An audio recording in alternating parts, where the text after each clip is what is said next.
Bonjour Didier Kibel. Bonjour Patrice. Je ne serai jamais loin de toi, c'est le titre de votre deuxième roman. Hein. Tout à fait, oui. Vous étiez déjà venu pour le premier qui s'appelait Les Roses Bleues. Il y a un lien très très fort entre les deux livres, même si on peut lire celui-là sans avoir lu le premier. Oui, l'idée effectivement c'était de à la fois s'inscrire dans une suite, mais effectivement d'écrire le roman de façon suffisamment adroite pour qu'on puisse le lire sans avoir lu le premier. Mais avec l'espoir, bien sûr, pas du tout le contenu, qu'en ayant lu le second, le deuxième, on ait envie de lire le premier, bien sûr. On va parler quelques mots de vous. Vous êtes Versaillais. Hein. Oui, bien sûr. Et vous avez habité pendant toute votre enfance au théâtre Montansier, quoi. Enfin, pas dans le théâtre, mais dans l'immeuble qui est où il y a le théâtre. Dans le théâtre Montansier, effectivement, puisque dans le théâtre, il y a effectivement l'aspect salle de spectacle, bien entendu, mais il y avait aussi tout un tas d'appartements. En fait, c'était des pièces dont certaines ont été transformées en appartements. Et j'avais effectivement cette chance d'habiter dans le théâtre. Et donc, dès mon plus jeune âge, j'ai pu aller voir, écouter les pièces de théâtre et m'initier finalement aux œuvres classiques. Et le plus facile, c'était effectivement Molière. De rentrer dans Molière, c'est quand même assez facile. C'est Molière qui vous a donné le goût de la littérature, vous dites. Oui. Sans aucun doute, c'est Molière qui m'a donné cet amour des mots, de la littérature, et puis l'envie de lire aussi, puisque dans ma jeunesse, il y avait quand même un peu moins d'activité qu'aujourd'hui, électronique, notamment informatique. Donc on lisait beaucoup. Et vous dites une chose qui est assez intéressante. Au fond, il y a les soirs de représentation et puis les autres. Et il n'y a pas du tout, évidemment, la même ambiance pas du tout. Dans les coulisses, si je peux dire, du théâtre. Et c'était très impressionnant pour moi, parce qu'en fait, cette salle de spectacle, quand elle était vide, et que j'avais la chance de pouvoir y accéder, en fait, elle était éteinte, elle était sombre, il ne se passait rien. Et petite anecdote un peu bête, mais c'était aussi l'époque où, je ne sais pas si vous vous souvenez, il y avait une série télévisée qui s'appelait Belphégor. Bien sûr. Et Belphégor, avec Juliette Gréco, notamment. Assez terrorisant quand on était un gamin. Ah oui, ça faisait très peur. Moi, j'étais dans un décor un petit peu semblable. C'était pas le look, c'est des années quoi, 60, fin des années 60, voilà. Hein, oui, il y en a un peu plus, 65, 6, à mon avis, dans ces eaux-là. Voilà. Ouais. Ah oui, vous étiez gamin. Hein. Ah oui, j'étais vraiment gamin. Oui, ça faisait peur. Hein. Très. Donc, la littérature, je l'ai aimée grâce à ça. Et puis après, comme j'avais le théâtre, comme vous le savez, donne sur le bassin de Neptune, donc les jardins du château de Versailles, j'avais la chance d'y accéder aussi quand je voulais. Et donc, ça m'a donné à la fois l'amour de la nature, l'amour de l'architecture, de l'art en général. Voilà. Vous avez jamais pensé écrire pour le théâtre ? Non, pour l'instant, non. Pour l'instant, non. Peut-être un jour, mais j'ai bien peur que ça soit un peu tard. Oui. Et alors après, vous avez fait tout à fait autre chose. Hein. Vous êtes devenu ingénieur. Oui. Avant, pendant mes études, j'ai été pigiste dans des journaux régionaux, notamment. Et puis après, j'ai eu à choisir en me disant, est-ce que je prends puisque j'avais la possibilité de devenir journaliste, ou est-ce que je continue? Donc j'ai continué mes études, puis j'ai fait un parcours d'ingénieur, avec un petit regret quand même quelque part. Mais bon, voilà, donc j'ai continué à écrire des petites choses dans mon coin, des petits billets d'humeur que je gardais précieusement. Et puis, assez récemment, finalement... Oui, parce que vous êtes un jeune écrivain. un nouvel auteur, comme on dit. Jeune, j'aimerais bien, mais assez récemment, donc je me suis dit, est-ce que je suis capable, finalement, d'écrire un roman dans son intégralité, d'aller jusqu'au bout? Voilà comment ça s'est passé. Parce que vous aviez commencé des petits bouts, non? Oui, des petits bouts, oui, tout à fait. Oui. Des petits bouts, et même un livre assez bien construit, élaboré, mais je l'ai laissé dans un tiroir. Vous les regardez de temps en temps, les petits bouts, non, pour vous donner des idées? Non. J'en ai conservé, j'ai pas tout conservé, hélas. Mais j'en ai quelques-uns, oui, effectivement, des petits bouts que je regarde, que je relis, et qui parfois peuvent m'inspirer d'ailleurs. Je dis, vous êtes ingénieur, c'est un peu comme l'un de vos héros, Marc, hein, qui est... Oui, tout à fait. Ah oui, alors, Marc, dans ce roman, c'est un ingénieur spécialiste de neurosciences, il s'est spécialisé là-dedans, il a fait des recherches qui ont été marquantes et qui font référence. Voilà. Alors, dans le premier roman qui s'appelait Les Roses Bleues, c'était l'amour, la rencontre entre Marc et Diane, même si on y reviendra, parce que c'est une question qui hante aussi le deuxième livre. Marc a eu 2 amours, Diane et Nadia. Oui. Mais là, voilà, il y a eu cet amour dans le premier roman, Les Roses Bleues, entre Marc et Diane. Et là, on commence, enfin, ça s'ouvre, la scène d'ouverture. On est sur la dune du Pilat, ce qui est un endroit que vous aimez beaucoup, Absolument. Parce qu'il revient aussi. Oui, tout à fait. Et puis c'est l'endroit où Diane et Marc se sont aimés. Oui. Et là, c'est plus tragique, puisque on va répandre les cendres de Diane. Diane est morte. Voilà. Oui, effectivement. Alors, ce roman, donc, je le dis, il s'inscrit dans la littérature blanche, au sens où, je crois que je vous l'avais dit à la première émission, moi, j'aime pas entendre sans arrêt des mauvaises nouvelles, de la violence, enfin tout ce dont les hommes finalement sont capables de faire. L'actualité nous montre de quoi on est capable. Donc, moi, j'ai voulu délibérément inscrire des choses qui soient plus romantique, sentimental. On va voir, on va parler de la mort. Voilà. Savoir si la mort existe vraiment. Mais voilà. Donc, enfin, Diane est morte et on répond, voilà, puisque c'est là qu'ils sont aimés. Oui. Et là, il y a Marc, donc qui était l'homme de sa vie. Ils se sont aimés passionnément pendant 7 ans. Même s'il a eu un autre amour. Même si à un moment ça s'est arrêté. Il y a Kevin, qui est le fils de Diane. Absolument. Et la fille Laura. Et Laura, qui est la fille de Nadia, c'est ça? Oui. Laura, qui est la fille de Marc. De Marc, oui. Et Kevin, qui est le fils qui est le fils de voilà. En fait, ils ont eu effectivement chacun un enfant séparément. C'est ça. Voilà. Et donc, ils sont là, et donc, voilà, les cendres, ils répondent les cendres, et là, c'est Laura qui trouve une petite cassette comme ça. On la met dans son sac à dos, en se disant... En fait, personne n'y fait attention, sauf elle, d'ailleurs. Non, pas vraiment, effectivement. Puisque, effectivement, c'est au moment où ils vont, après avoir répandu les cendres, dispersé les cendres, ils vont décider d'enterrer l'urne cinéraire. Et c'est là qu'en creusant dans la dune, ils vont rencontrer ce petit objet qui va être rejeté par Marc, parce que ça va le déranger, effectivement, à ce moment-là, et qui va être ramassé par Laura de façon assez instinctive. Voilà. D'accord. Et puis, un jour comme ça, on finit par ouvrir cette cassette et on trouve une gourmette et une lettre. Absolument, oui. Et Marc se dit, qui est-ce qui a pu écrire cette lettre, à qui ça appartient? Il fait des recherches. Oui. Et il trouve que c'est un certain Fernand, c'est ça qui a écrit cette lettre, qui appartenait à cette gourmette. Et Fernand est mort. Il y a une scène qui nous ramène dans les années de guerre, en 1943, où il essaye d'échapper au STO. Et puis, donc, Marc va chercher à qui il peut donner cette lettre. Et alors, il trouve le fils de Fernand, c'est ça, Oui, Henri, oui, absolument. Et puis la femme de Fernand, qui s'appelle Rose, qui vit dans un EHPAD, qui est encore vivante, effectivement, oui. Tout à fait. Et voilà. Alors là, on a le début du livre. Après, je ne sais pas jusqu'où on peut aller après. Après, ce qu'on peut peut-être dire, effectivement, c'est que c'est un roman qui, à la fois, propose... on va dire un voyage temporel, parce que comme vous l'avez dit, on remonte aux années 42, l'occupation allemande du bassin d'Arcachon. Oui, juste dans le bassin d'Arcachon. Juste à la période contemporaine actuelle. Puis c'est un voyage aussi géographique, parce qu'on va le voir, ça commence effectivement sur le bassin d'Arcachon. Ça va en Inde. Juste en Inde, et puis on va voir qu'il y a aussi des petits passages en Provence, vers Trouville, Deauville, etc.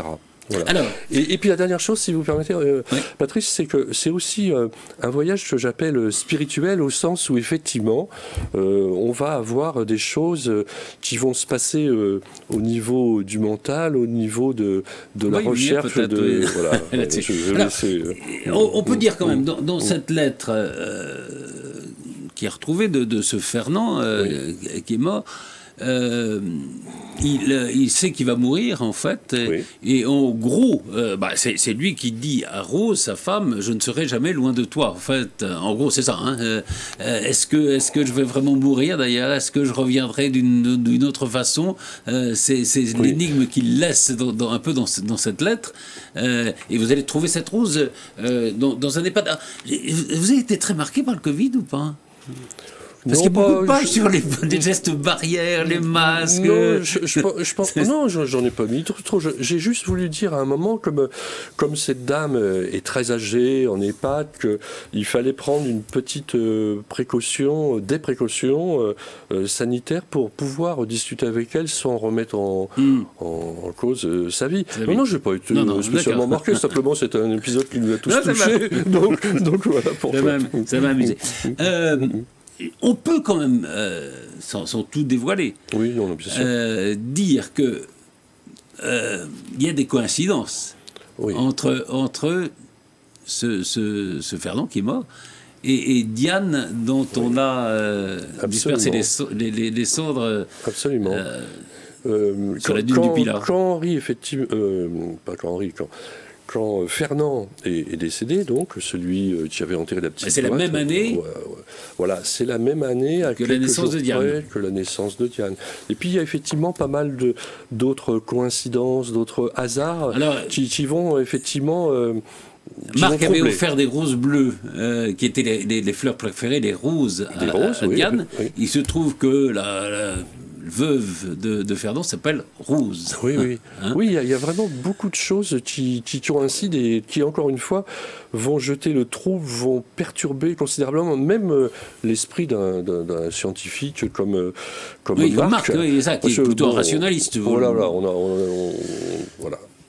Est-ce que vous croyez, comme disait Mitterrand, aux forces de l'esprit? Mais effectivement... Quand je me suis lancé dans l'écriture de ce roman, au départ, j'étais un peu dubitatif, voire pas du tout convaincu. Et quand on regarde un peu tous les témoignages qui existent, qui sont assez concordants et qui sont des milliers de témoignages, on peut effectivement se poser des questions, s'interroger. Sur quoi? Sur la réincarnation? Notamment, oui. Sur la mort? Est-ce qu'on meurt vraiment? Voilà, est-ce que vraiment la mort physique est un point d'arrêt définitif, ou est-ce qu'on peut imaginer qu'il se passe d'autres choses au niveau de l'esprit, de l'âme, de l'être, enfin, peu importe comment on l'appelle. Mais effectivement, il y a des choses qui sont un peu étonnantes et qui font que ce scientifique-là, il va vraiment gratter la question, il va rencontrer des gens, il va lire, il y a beaucoup de choses dans les religions sur ces questions. Il va rencontrer des gens, y compris en Provence, il va aller voir un médium, et puis finalement il va aller en Inde. Il va aller en Inde. Alors, il faut que vous me parliez d'une plante qui s'appelle la datura. Oui, le datura. Le datura, c'est une plante effectivement qui est vous savez, dans plusieurs pays. Il y a des plantes qui sont capables effectivement d'apporter des effets au moins hallucinatoires, des psychotropes, voire beaucoup plus graves, qui peuvent entraîner la mort si le dosage n'est pas fait comme il faut, quoi. Voilà. Et donc effectivement, le datura, c'est quelque chose que Marc va expérimenter. C'est un breuvage. Alors il y a des gens qui vont prendre d'autres types de drogues. Ça va le secouer. Ça va le secouer, hein. Et vous avez pris déjà? Non, bien sûr que non. Non. Vous êtes documenté là-dessus, non? Oui, beaucoup. Oui, beaucoup. Mais c'est ça qui est intéressant quand on est auteur, romancier. En plus, aujourd'hui, c'est beaucoup plus facile d'accès. Quand j'étais gamin, encore une fois, j'allais à la bibliothèque à Montberon. Vous êtes allé en Inde ou c'est même pas là? Oui, je suis allé en Inde, bien sûr. Je suis allé en Inde, oui. Voilà. Et donc, c'est beaucoup plus facile d'accès. Et puis, on peut effectivement bien travailler les sujets. Parce que moi, ce que je tiens, je sais pas, vous avez dû le remarquer dans mes romans, je tiens à mettre des choses vérifiées, avérées, qui ne soient pas des choses inventées. Sur ce que je mets sur la Deuxième Guerre mondiale, c'est des choses effectivement qui sont des éléments historiques injectés dans un roman. Il y a un chapitre qui s'appelle « Et si c'était vrai ?» Oui. Et alors ça me fait penser aussi, mais bien sûr. C'est Marc Lévy. Et bien sûr. bien sûr. Alors je me suis dit, voilà, est-ce que Diakimel n'est pas plus impressionné par Marc Lévy que par Molière, finalement? Non, je vous l'avais dit. Mais si c'était vrai, c'était aussi dans un roman de Marc Lévy où on s'interrogeait sur la réalité de la mort. Oui. Mais vous avez fait exprès, je suppose. Oui, j'ai fait exprès, naturellement. Oui. Monsieur Marc Lévy, je vous l'ai dit, Virginie Grimaldi, enfin des gens comme ça, moi j'aime bien ce type de littérature. Ce qu'on appelle les feel-good books. Oui, c'est ça, oui, tout à fait. Oui. C'est-à-dire que, voilà, les choses peuvent, même les plus dramatiques, peuvent avoir un bon côté, en tout cas. Je ne dis pas qu'elles peuvent s'arranger forcément. Un peu d'espoir, parce qu'on ne va pas aboutir à une conclusion. Enfin, si, on peut le faire, hein, mais tu dirais, tout est foutu, c'est terrible, c'est consternant. Alors, moi, dans mes romans, ce que j'aime bien aussi, vous l'avez vu, d'abord, c'est donner la parole de façon importante aux personnages, il y a beaucoup de dialogues, et puis aussi mener des histoires en parallèle. Je vous l'avais dit, il y a cette histoire-là, puis il y a aussi une histoire, on va dire, sentimentale par ailleurs. Voilà. Absolument. Alors, il y a deux thèmes sur lesquels que vous avez abordé dans le premier roman, sur lesquels vous revenez. Il y a les roses bleues. Oui. Oui, bien Parce sûr. que c'est en effet une énigme, c'est les roses bleues, qu'on trouve à Bordeaux notamment. On en trouve, on en trouve ailleurs. Oui. Et puis, il y a cette question, c'est est-ce qu'on peut aimer deux personnes à la fois, deux femmes à la fois, puisque là, il s'agit de femmes pour Marc. C'est une question qui, voilà, vous l'aviez posée beaucoup puisque c'était le sous-titre du premier roman. Bien sûr. Est-ce que l'amour peut se conjuguer au pluriel? Est-ce qu'aimer peut se conjuguer au pluriel? Et là, alors là, c'est la fille de Marc qui lui dit, mais explique-moi quoi. Alors il y a une petite erreur. Allez-y. C'est page 77. Oui. J'ai besoin d'une précision. Est-ce que tu as aimé sincèrement Diane et Laura? Or, non, c'est Diane et Nadia. C'est Diane et Nadia. Et dans les tirages qui ont été refaits, l'erreur a été corrigée. L'erreur a été corrigée. Bon, voilà. Et donc, malgré tout le soin qu'on apporte, vous savez bien, il est resté effectivement quelques coquilles. Oui. Voilà, dont celle-ci. Très désagréable, mais effectivement, mais bon, là, ça a été corrigé. Ça a été corrigé. Voilà. Oui, puisque c'est. Oui, bien sûr. Diane et Nadia, et non pas, puisque c'est Laura, c'est la fille. Laura, c'est la fille. C'est la fille. Alors effectivement, Laura revient sur cette question parce qu'elle veut absolument comprendre pourquoi son père s'est aventuré, entre guillemets, dans une histoire pareille. Et c'est vrai que c'est difficile à comprendre pour notre culture, notre civilisation, nos croyances, qu'on puisse être amoureux, mais vraiment amoureux de deux personnes à la fois. Donc c'est pour ça qu'elle le triture un petit peu pour qu'il puisse apporter des explications. Mais c'est un des thèmes qui est assez fort chez vous, quoi. Oui, parce que c'est intéressant comme sujet, donc voilà pourquoi c'est développé. Mais on voit bien que Marc a beaucoup de mal à expliquer précisément ce qui se passe dans sa tête. Alors, voilà, on ne va pas aller plus loin, mais en effet, c'est un questionnement sur la vie et sur la mort, si je peux dire. Oui, c'est plus ça. C'est finalement, est-ce que, une fois qu'on décède, est-ce que vraiment il ne se passe rien, ou est-ce qu'on est tous confrontés à un moment de notre vie à des choses qui nous semblent étranges, des coïncidences, et puis il y a des gens, des expériences comme ça. Il y a des témoignages, il y a des phénomènes, vous savez, de décorporation, la lumière blanche, des choses comme ça. Il y a des milliers de témoignages comme ça. Alors, je veux dire, est-ce que ça aide de penser qu'il y a peut-être quelque chose? Est-ce que ça aide à affronter justement ce moment dont on sait qu'il y arrivera un jour? Ça aide si on y croit. Il y a des gens qui y croient, naturellement.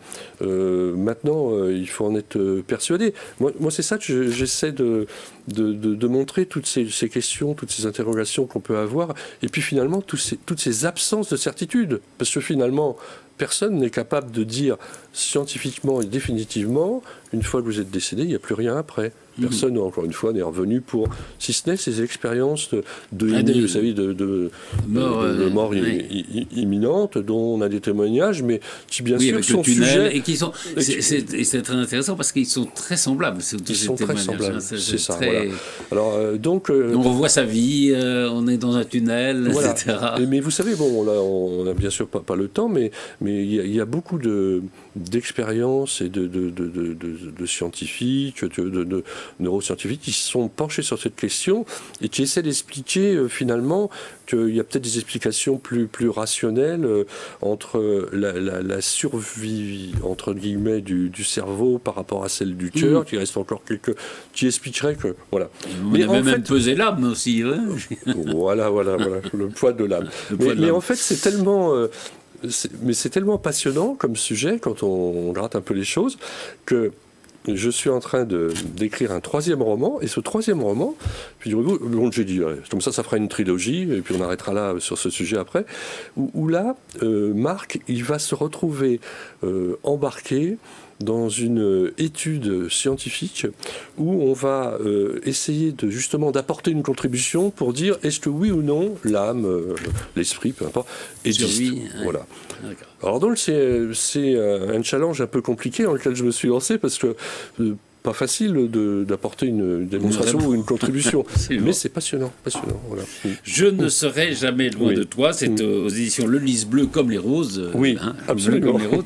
Alors, il nous reste quelques minutes parce que je voudrais qu'on parle... Bien sûr. Vous avez été, à la suite de l'apparition de votre premier roman, invité aux États-Unis. Hein, oui, au festival du livre d'un réseau qui s'appelle Rencontre des auteurs francophones. C'est ça. Voilà. Et comment s'appelle Alors, la fondatrice s'appelle Sandrine Mérès-Cucurus. Voilà, qu'on avait qu'on avait eu une émission avec elle. Elle était voilà, tout à fait, dans une émission précédente. Et donc, elle réunit des auteurs francophones. Voilà. Donc, c'est une journaliste qui a fait beaucoup d'événements importants sur les États-Unis et qui, effectivement, a créé un réseau qui regroupe à peu près 350 auteurs francophones, hein, donc du monde entier. C'est ça, pas seulement français, mais qui écrivent tous en français. Tous en français. Et alors, en plus de cette réunion, elle a lancé donc une maison d'édition, c'est ça ? Elle a lancé le réseau en 2020, justement à l'époque du Covid, vous voyez. Et puis, ce réseau donc s'est amplifié, beaucoup d'auteurs célèbres ou pas d'ailleurs ont rejoint le réseau. Le parrain, c'est Marc Lévy, justement. Absolument. Et la marraine, vous l'avez rencontré à New York, hein, voilà, c'est ça ? et la marraine, c'est Amanda Steers. D'accord. Voilà. Et, alors et donc, en juin, récemment, elle a créé une maison d'édition. Voilà. Et les deux premiers titres... Alors, en fait, il y a déjà 3 titres, 2 titres qui sont parus, un 3e qui va l'être dans peu de temps. Vous avez l'avantage et la chance de l'avoir déjà. L'hommage au Petit Prince, d'abord. Oui. Lui, il est paru. Hein. Alors, l'hommage au Petit Prince, c'est effectivement pour célébrer l'apparition du Petit Prince d'Antoine de Saint-Exupéry. Et elle a réuni 80 auteurs pour écrire 80 ou poèmes ou nouvelles, etc. Oui, bien sûr. Parce que vous êtes un amoureux de Saint-Exupéry et du Petit Prince. Du Petit Prince en particulier, c'est ma lecture de chevet depuis que je sais lire. Et je l'ai lu à plusieurs reprises et on en tire toujours des choses puissantes. Oui, très bien. Et puis il y a Apparaître, alors vous l'avez apporté, mais il n'est pas encore... Oui, c'est formidable. Sandrine, un hommage à Albert Camus, créé, c'est Vivre 2 fois. Voilà, c'est pour les 120 ans de la naissance d'Albert Camus. Là encore, il y a un peu moins d'auteurs. Qui s'est lui aussi demandé si on pouvait aimer 2 personnes à la fois. Hein. Oui. Parce qu'il a une liaison très, très, très, très forte avec une grande actrice. Et donc, là, cette fois, si on n'est que 40 auteurs, il n'y a que 40 auteurs qui ont contribué. Vous avez écrit aussi ? Oui, bien sûr. J'ai écrit aussi. Sur quoi ? Alors, sur effectivement... alors, pareil, au départ, une histoire d'une rencontre entre un homme et une femme, et puis une femme qui est prof d'histoire à la Sorbonne et qui va rencontrer un monsieur, ils vont discuter et puis ils vont arriver finalement sur c'est quoi vos passions et puis c'est la lecture et c'est quoi comme lecture, etc. Des questions un petit peu, on va dire, classiques au début d'une relation et puis rapidement ils vont s'orienter sur Albert Camus. Ah oui, donc c'est une fiction. Oui, oui, c'est complètement une D'accord. fiction. Et là-dedans, c'est plutôt des fictions Oui, enfin, moi en il y a des particulier, poèmes aussi. oui, tout à fait. Alors, et donc ça s'appelle donc Hommage à Albert Camus. Voilà. Et les éditions s'appellent l'édition, c'est Rencontre des auteurs francophones, voilà. tout simplement. Rencontre des auteurs francophones. Et on retrouve ça, alors bien sûr, c'est diffusé très largement aux États-Unis, sur Amazon, etc. Voilà. Eh ben, alors parfait. Sandrine est très active, elle a bien sûr créé cette maison, elle a créé des antennes, maintenant il y a plusieurs antennes dans plusieurs pays du monde, elle a un blog, elle a un café littéraire, elle a une chaîne YouTube, enfin c'est vraiment débordant, et puis les festivals, et d'ailleurs je suis à nouveau, j'ai la chance, l'honneur et l'avantage d'être à nouveau invité sur New York et Washington au mois de mai pour présenter. Et là, vous romans. Rencontrez quoi, des Français qui vivent aux États-Unis souvent, enfin alors, de francophones? Essentiellement des Français qui vivent aux États-Unis, on a beaucoup, hein, bien sûr, et puis des gens francophones, voilà, c'est tout à fait intéressant. Et donc vous avez des lecteurs aux États-Unis? Oui, bien sûr. Oui, c'est très bien. Merci beaucoup Didier Kimmel. C'est moi qui et je rappelle le titre de votre dernier roman, enfin le deuxième, et pas dernier, parce qu'il y en a un troisième qui est le dernier qui est apparu, qui s'appelle Je ne serai jamais loin de toi. Merci beaucoup. C'est moi qui vous remercie. Bonne journée.